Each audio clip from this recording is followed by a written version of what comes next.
memperkenalkan diri. Saya Raihatul Firdaus sebagai vlogger 1. Saya Nuraini Masmura sebagai vlogger 2. Saya Laila Otaviana Madani sebagai sutradara. Saya Kita Julian Dinda Putra Wijaya sebagai kameramen 1. Saya Armin Hamzah sebagai kameraman 2. Saya Firman Putra Mati sebagai editor. Sekian perkenalan dari kelompok kami. Wassalamualaikum warahmatullahi wabarakatuh. Muhammad Iqbal lahir di Sialkot, Punjab. Mengenai tahun kelahirannya terdapat perbedaan pendapat. Pertama, pendapat yang didukung oleh Mislot Scott Maitre, Usman Ralibi, dan Bahrul Naputi yang mengatakan bahwa Iqbal lahir pada tanggal 22 Februari 1873. Sementara pendapat kedua dikemukakan oleh Wisy Smith yang mengatakan bahwa Iqbal lahir pada tahun 1876, sedangkan Jim Mark dari Universitas Praha mengatakan bahwa Iqbal lahir pada 9 November 1876. Sedangkan buku yang berisi tentang seminar pemikiran Islam yang bertema Iqbal dan pembentukan semula identiti Muslim dan R. Iqbal and the Revivification of the Muslim Identity yang tertulis bahwa Iqbal lahir pada tanggal 9 November 1877 di Punjab. Ayah dari Muhammad Iqbal bernama Muhammad Nur dan ibunya bernama Iman Bibi. Muhammad Nur adalah seorang pegawai negeri tetapi berhenti dan beralih profesi sebagai pedagang. Beliau adalah seorang yang soleh dan memiliki kecenderungan yang kuat pada mistik. Muhammad Iqbal menikah dengan Karim Bibi dan dikaruniai 4 orang anak yang bernama Munera Banu, Miraj Begum, Javad Iqbal, dan Aftab Iqbal. Biografi Muhammad Iqbal yang kedua yaitu pendidikannya. Pendidikan formal ditempuhnya di Universitas Lahore. Pada tahun 1897 ia mendapatkan gelar Bachelor of Arts atau BA untuk jurusan Bahasa Arab, Filsafat, dan Sastra Inggris. Selanjutnya, pada tahun 1899, ia menyelesaikan pendidikan pasca sarjana atau S2-nya dengan gelar Master of Arts atau MA juga dari Universitas Lahore. Adapun gelar doktornya didapatkan dari Universitas Cambridge London. Sebelum melanjutkan gelar doktornya, Iqbal bertemu dengan seorang cendekiawan filsafat modern yaitu bernama Sir Thomas Arnold. Beliau adalah seorang orientalis dan juga sejarawan sejarah Islam yang berasal dari Inggris dan mengajar di Muhammadan Anglo-Oriental. Nah, dari tokoh inilah Iqbal berkesempatan mengenal pendidikan dan juga peradaban Barat. Kendati Sir Thomas Arnold juga seorang orientalis, yaitu segolongan sarjana-sarjana Barat yang mendalami bahasa-bahasa dan agama dunia Timur. Namun dalam pemikiran, Arnold sangat terbuka. Ia senantiasa mencari tahu kebenaran sesuai dengan akal pikiran manusia. Ia tidak pernah mencaci atau mencela orang yang berbeda pandangan darinya.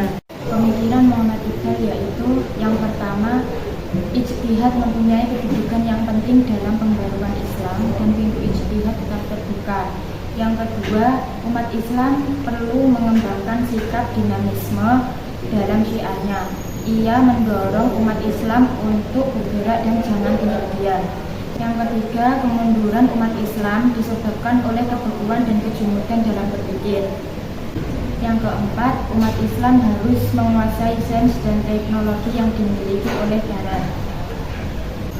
Dan yang terakhir, perhatian umat Islam terhadap zuhud menyebabkan kurangnya perhatian terhadap masalah-masalah keduniaan dan sosial kemasyarakatan. Karya Muhammad Iqbal. Banyak buku yang telah disusun dalam bahasa Inggris maupun dalam bahasa Urdu yang membahas tentang biografi dan filsafatnya, juga mengenai hubungan filsafatnya dengan Islam dan keseiringan antara Iqbal dan para filsuf lainnya, antara sajaknya dan sajak para penyair besar lainnya. Demikian pula berbagai makalah mengenainya telah banyak ditulis. Di Lahore terbit sebuah majalah dengan nama Iqbal yang menerbitkan makalah-makalah dalam bahasa Inggris maupun dalam bahasa Urdu, yaitu mengenai filsafat dan sajak Iqbal. Berikut ini beberapa karya Muhammad Iqbal.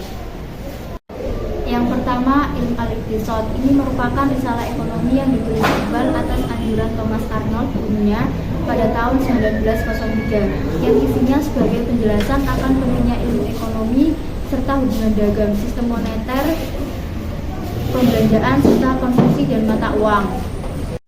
Yang kedua yaitu The Development of Metaphysics in Persia, A Contribution to the History of Muslim Philosophy, merupakan disertasi Iqbal untuk memperoleh gelar doktor dari Universitas Munich pada tahun 1908. Isi pokok buku itu adalah mengenai sejarah pemikiran keagamaan di Persia sejak Zoroaster hingga Sufisme Mulahadi dan Sufazan yang hidup pada abad 18. Yang ketiga ada Asrarul Budi atau Rahasia Pribadi yang diterbitkan oleh pengarangnya pada tahun 1915, salah satu karya utama yang berisi tentang ajaran ego insan.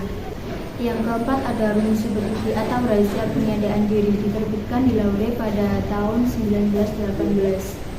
Pokok buku ini merupakan mengenai keberadaan insan kamil yang harus bekerja sama dengan pribadi-pribadi lain untuk mewujudkan kerajaan Tuhan di bumi.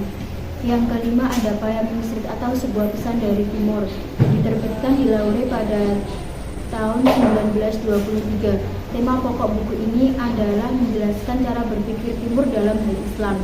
Yang keenam ada Bantidara atau Genta Lonceng, diterbitkan di Lahore pada tahun 1924 dengan menggunakan bahasa Urdu. Merupakan suatu tulisan Iqbal yang di dalamnya terdapat pandangan-pandangan Iqbal pada perkembangan pemikiran dan puisi-puisinya.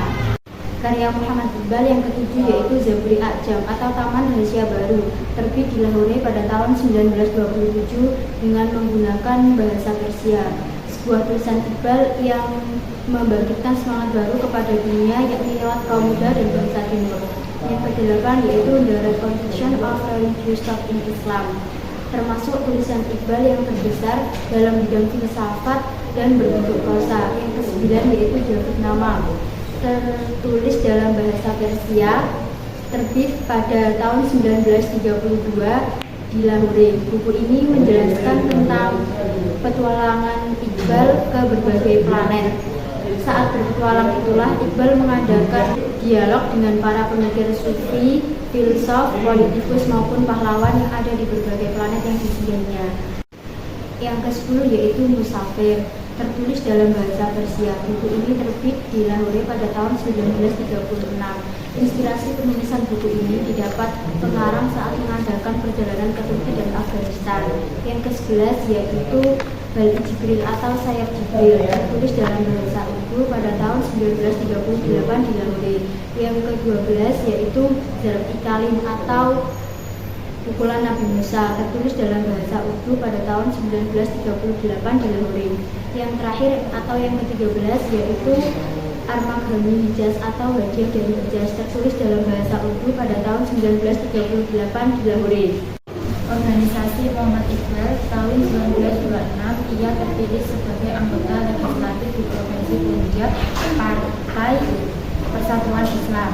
Wafatnya Muhammad Iqbal juga dikenal sebagai Allama Iqbal, yaitu seorang penyair, politisi, dan filsuf akbar 100 tahun ke-20.